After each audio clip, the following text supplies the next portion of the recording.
Welcome back, and we are shifting gears into our second segment for the morning, and this one is all about the North American Powerlifting Competition. We are joined by Leo Matura, and he is an athlete over at Kinetic Health and Fitness, as well as Ariana Shepard. She is also an athlete over at Kinetic Health and Fitness. But we have a treat for you guys as well, because we are also providing some demonstration. Now, we are joined by Coach Tom Tsai, as well as two persons demonstrating over on the other side of our set, which is Kaylee Burgess, as well as Rhea Tsai. Good morning, guys. Good morning. Good morning. Good morning. Yes, good morning, everyone. I want to start the conversation on powerlifting. Oftentimes when we think of powerlifting, it's easily mistaken with bodybuilding. Let's begin things there with defining specifically what powerlifting is and the difference between powerlifting and bodylifting. I will say that powerlifting is more of a strength sport, unlike bodybuilding, which is more physique.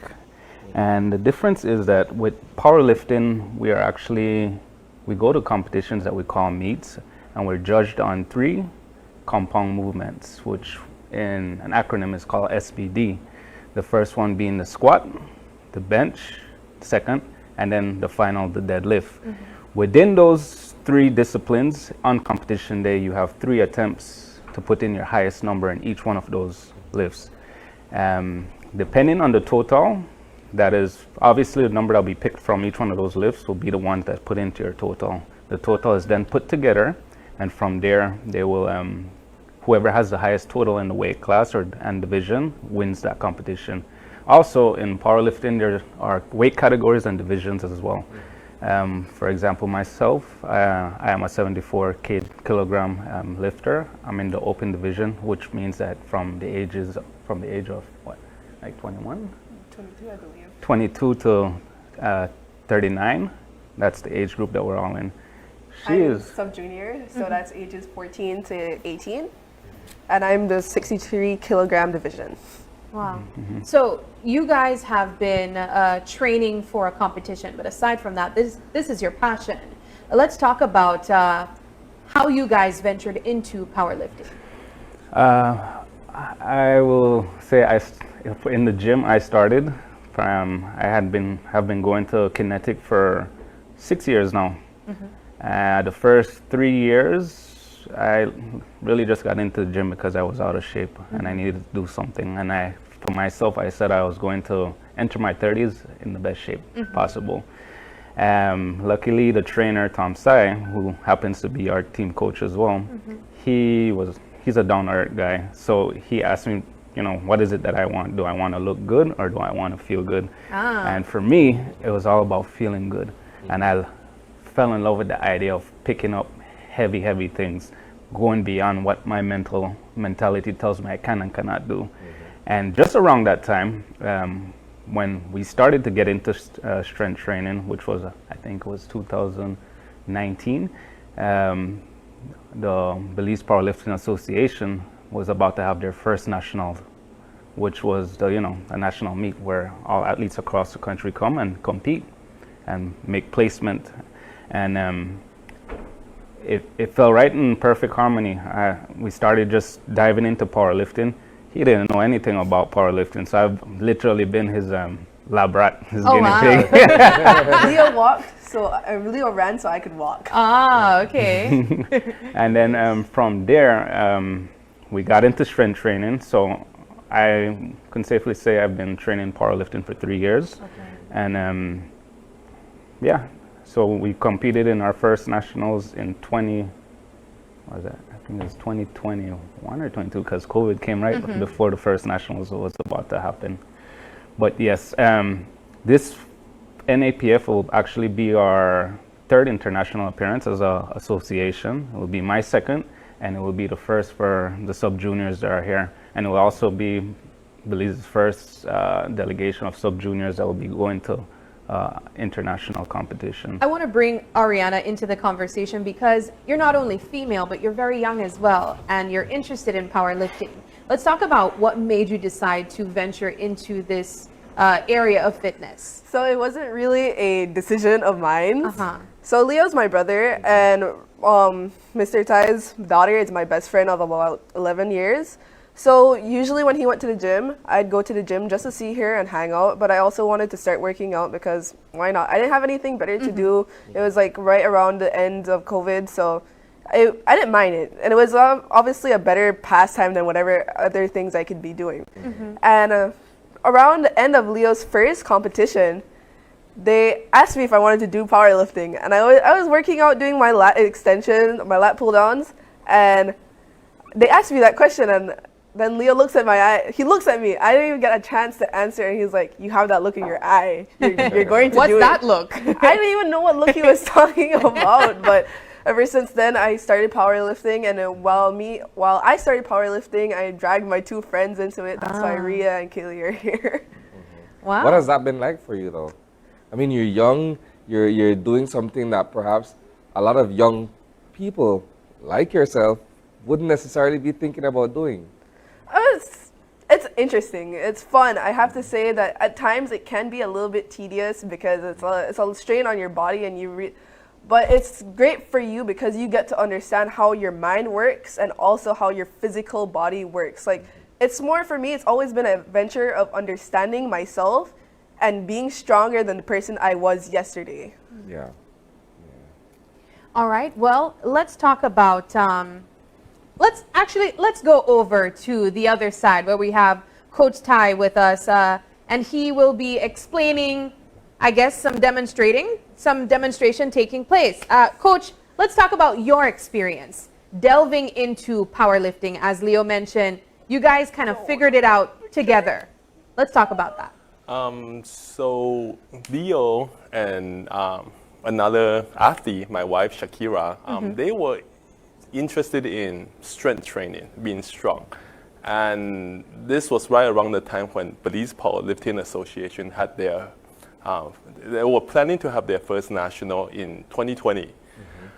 So we started preparation in 2019 for this. I didn't know much about powerlifting, but I was the only one that was willing to pick up a book and read about it.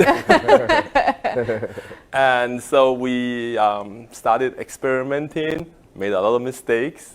COVID came around, canceled the 2020 meet, and we got back when the gyms were allowed to reopen.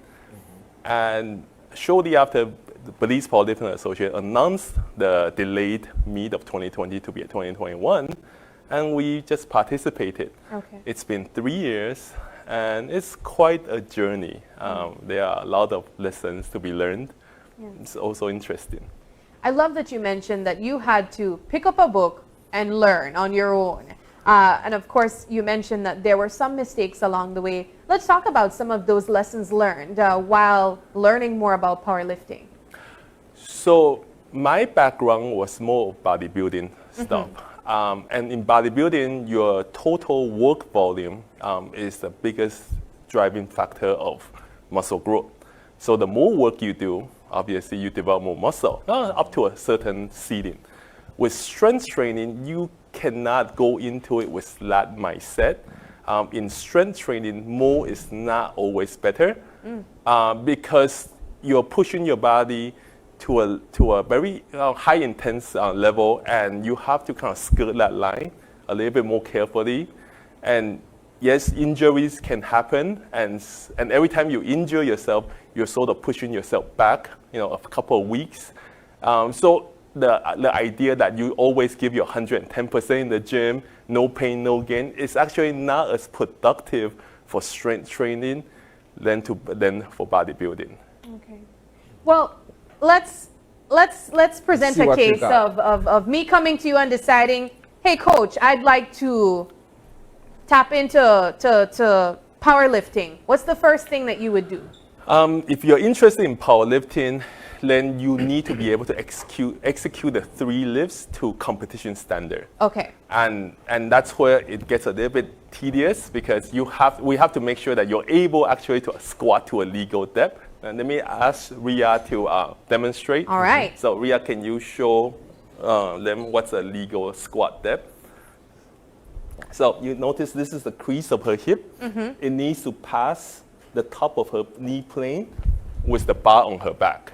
So if you're someone who is unable to hit that squat depth minimally, then you have to work on your mobility first before you could even say you want to compete. Because at competition day, if your squat isn't to that depth, you won't even be able to put up a number. Coach, I can already look at that squat and think you have to have some solid knees.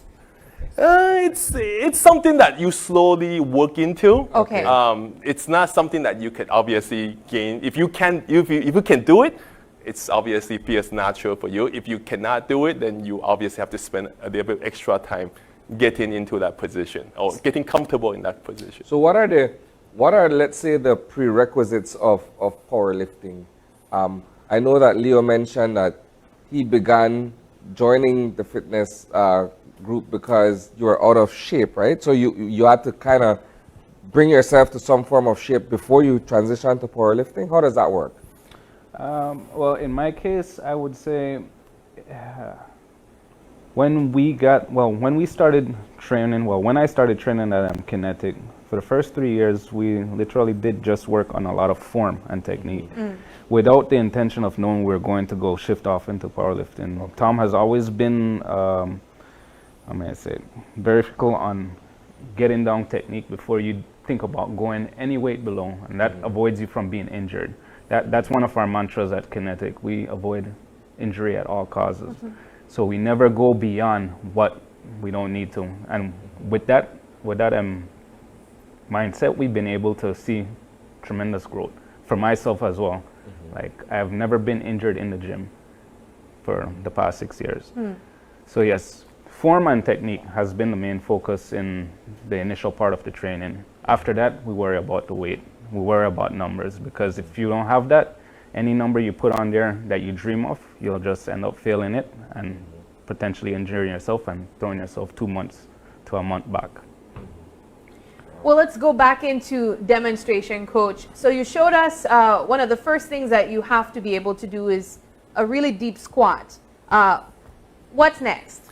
You will have to be able to execute a bench press, but the bar needs to pulse at your chest level before you have to receive the command press from the judge before you could push the bar up and lock your elbows. That's very different than what you would consider the typical bench press that you see in the gym, where it's sort of touch and go. That pulse actually adds a tremendous amount of difficulty. If you're ever in the gym and you try, like you rest the bar on your chest and then you press, it feels objectively harder. And then for deadlift is the last discipline. It's the one that we're going to demonstrate today. It's probably the most fun lift out of the three, because it's just you picking up something really heavy. And the criteria is that your knee and your hip joints needs to be in lock position when the bar is at top, and you need to bring your shoulders behind the bar. So all these are being judged on meet day by 3 judges, and they will give you 1 white light for each of the judge thinking that it's successful, or red light if it's a fail. And you need to get at least 2 white lights before they consider the lift is good. Okay. Well, perhaps you can show us. Okay, so Ria, this is Ria. She's gonna demonstrate what's called a sumo deadlift. Sumo deadlift is one of the 2 variations allowed in competition. Sumo deadlift would have you stand in a sumo stance, which is wider than your shoulder, and her hands will be inside her thighs, and she will execute the lift.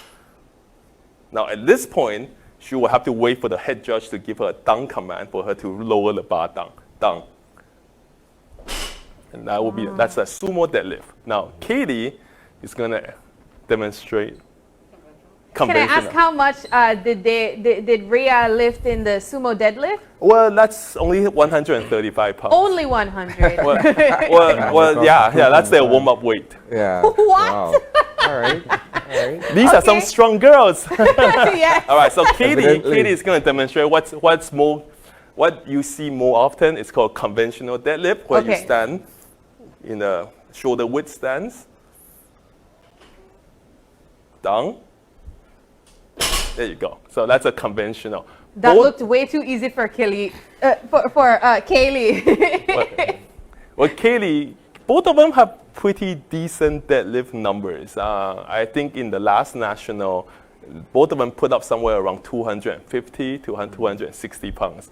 Hopefully at Cayman, we'll be able to put up better numbers. Oh my goodness. Wow. So let's talk about the competition and the preparation that you guys are putting in ahead of this particular meet. Let's start with you, Leo.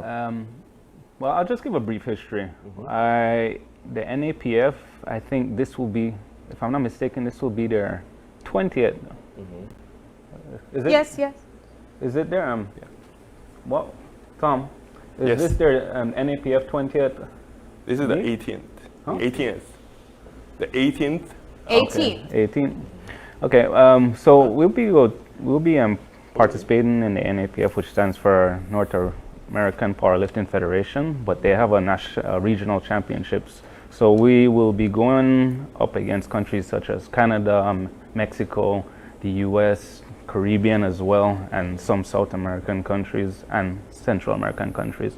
The first time Belize made an appearance in the NAPF or the international scene was in 2018, where they had a delegation of 3 lifters that went to go compete and placed. Yeah, actually, one of the competitors, which was, I think it was a 66 kg lifter, he has a deadlift record in the NAPF for, I think, 546 pounds. Yeah, roughly about 245 kilos. Yeah. The name of the athlete is actually Ryan Usher, and he still holds that record to this day. And then the You guys other believe two that athletes- you're gonna- And the other 2 athletes also placed. It was Khalid Usher and Kaylin Godoy. Yeah, and then we made our second appearance at this championships last year, which was at Panama, and we had a delegation of 8 athletes, 4 males, 4 females, and out of the 8, 6 had medaled as well and came back. Now this year though is our actual biggest delegation for Team Belize. We have 18 athletes. Wow. Out of the 18, 11 of them are females, which is really, really good. Amazing, I yeah. love, trust me, this sport here, I will always say it's an all-inclusive sport.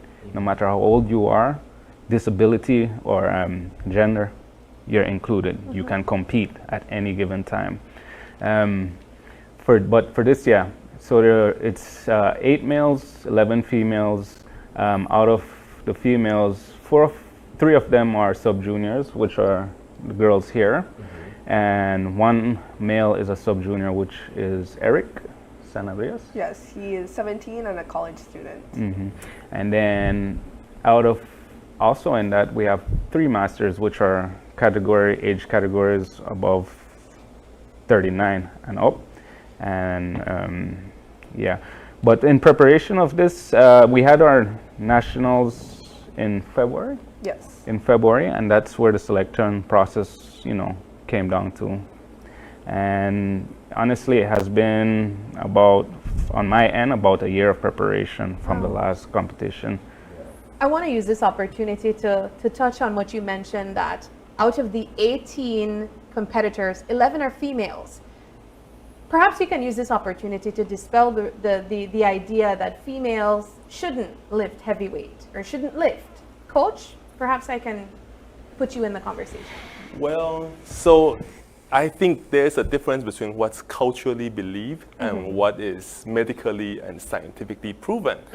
Culturally believed is what, women tend to be a little bit more fragile. They shouldn't lift weights because they're going to look bulky or masculine. But reality is that, if you look at these girls, you will realize that they are capable of just being strong. Not strong as a girl, but just strong.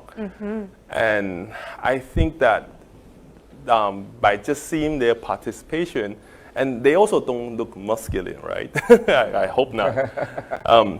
And so, sometimes when what you want to do is when you encounter somewhat of a established culture belief that you can only combat and rebut that belief with reality. And this is just something that we enjoy doing, and I think the result speaks for itself. Yeah, excellent. I wanna ask you guys, when preparing for these competitions, do you study the previous ones to know what are the numbers to beat? Or do you just simply? Well, honestly, that's a wild card question, because the nomination process for these competitions are usually within a 2-month span. So you don't know who all you're competing against and finalized till, for us, our nominations were just finalized this Sunday, and so were the other countries. So you can have people who are nominated in there and then last minute drop out or change weight class or all that stuff. So this is just a personal take on it for me. When I view powerlifting, I really do appreciate the competitiveness in terms of competing against other athletes. But unlike other sports, I find in powerlifting, there'll be a day where we compete against each other, but before that and after that, there's a high level of fellowship amongst all powerlifters. When it comes to preparation for me, I always prepare against myself, because there are numbers that I personally want to reach at a certain time frame, and there are certain things that I want to do in the next competition. So my goal is always to be better than how I did last year or the last competition. So your competition is yourself. Yes, and also that makes it a lot easier when you're on that platform as well, because in all honesty, if you are too worried about people who are probably going to lift heavier than you or whatever, you'll get in your head before you even push the lift. So you need to be confident with what you've done, your training, and have faith in your training, because the honest truth is, when game day comes, if you can't lift 500 pounds because you prepared for it 3 months, and you know your top end is 500 pounds, there's nothing you can do at that moment to get an additional probably 50 more pounds to beat your competitor. So, yeah. So a team of 18 is quite a delegation to take out to Cayman. What has that been like in terms of either getting the necessary financing or sponsorship? How does that work from a logistical end?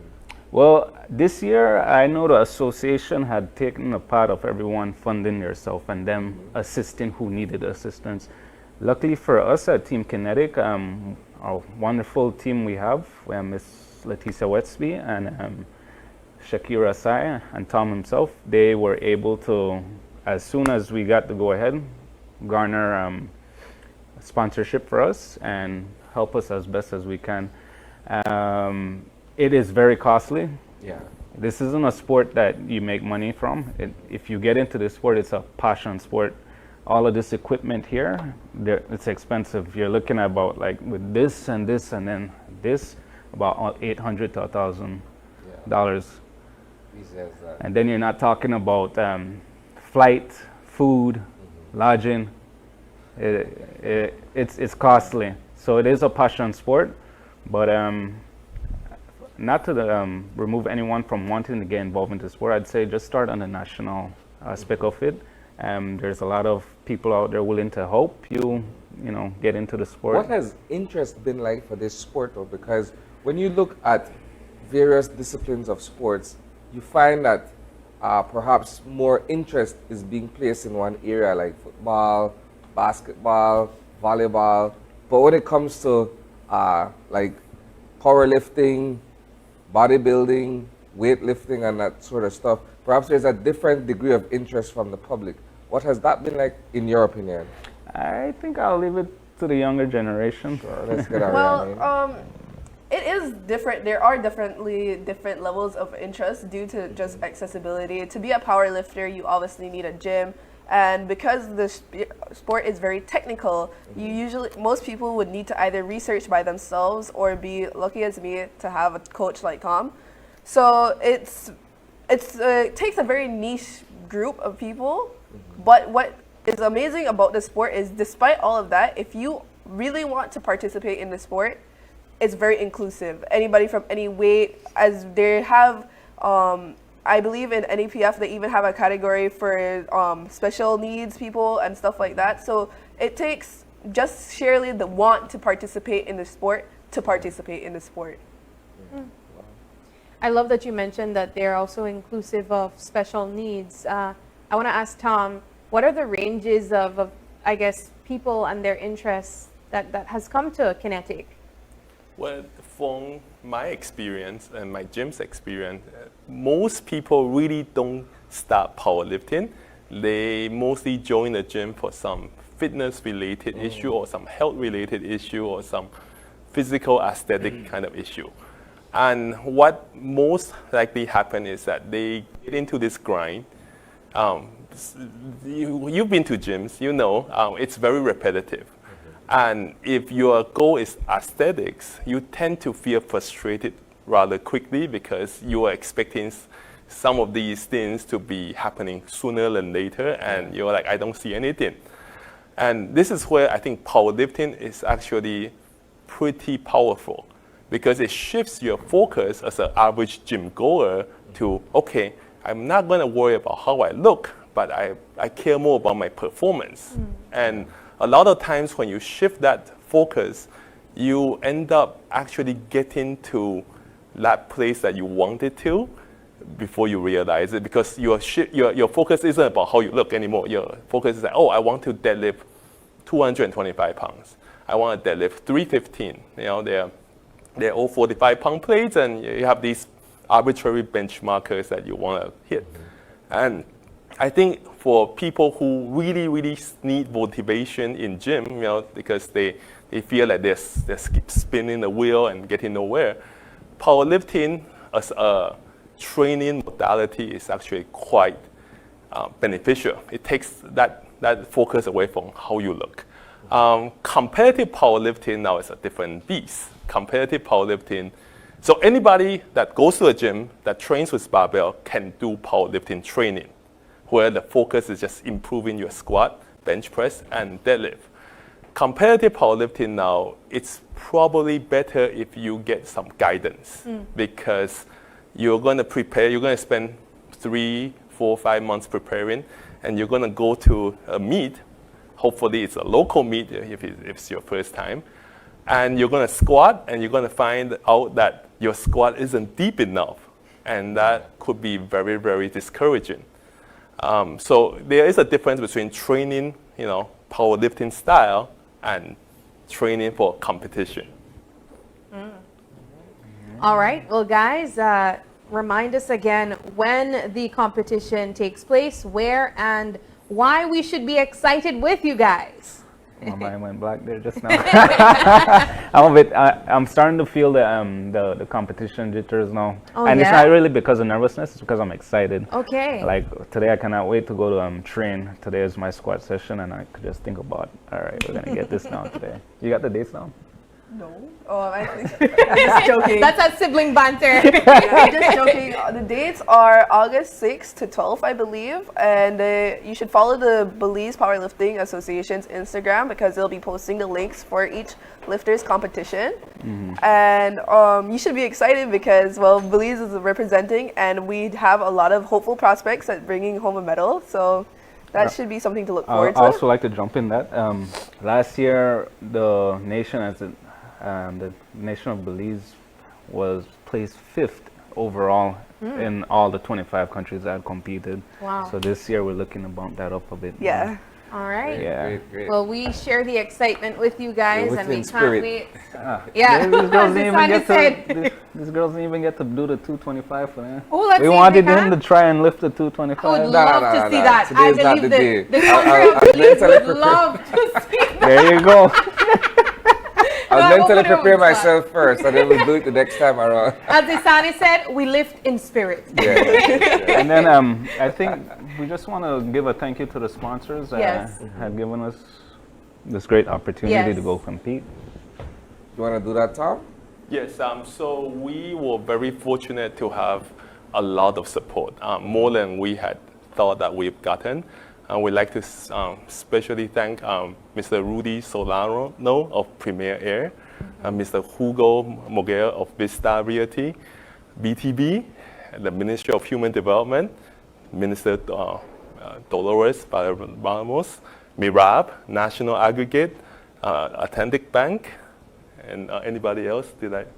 The Beeline. beeline. Oh, anything else? It's I feel like we're forgetting one. Well, whoever you The- guys missed, you can and- say thank you all. thank you. And oh The yes, National Sports Council. National Sports Council for our tracksuit and looks- DigiOne and DigiWallet. They were all great sponsors. They're very responsive, and we got help. Because it's such a long trip to Cayman, and it's Trust me, quite it makes training a lot easier Yeah. when you don't have to worry about that aspect of it. You can just focus on actually being an athlete. You're a lot more. You comes out of enjoy the it. process more, and Oh, you yeah. enjoy representing Yes. your country Oh, as yeah. well, knowing that you're getting that support. Going right now, going to Golden Bagel, Belize, Headman. So Yeah. up on the podium with it. It makes wearing that flag feel a lot, more, you have more pride. Right, for sure. All right, guys. Well, thank you so much for joining us. We are just about out of time, but we are excited to follow your journey all the way to Cayman Islands, and we can't wait to hear how you guys do. All right, we're going to take our final break, and when we come back, we wrap things up. Don't go away.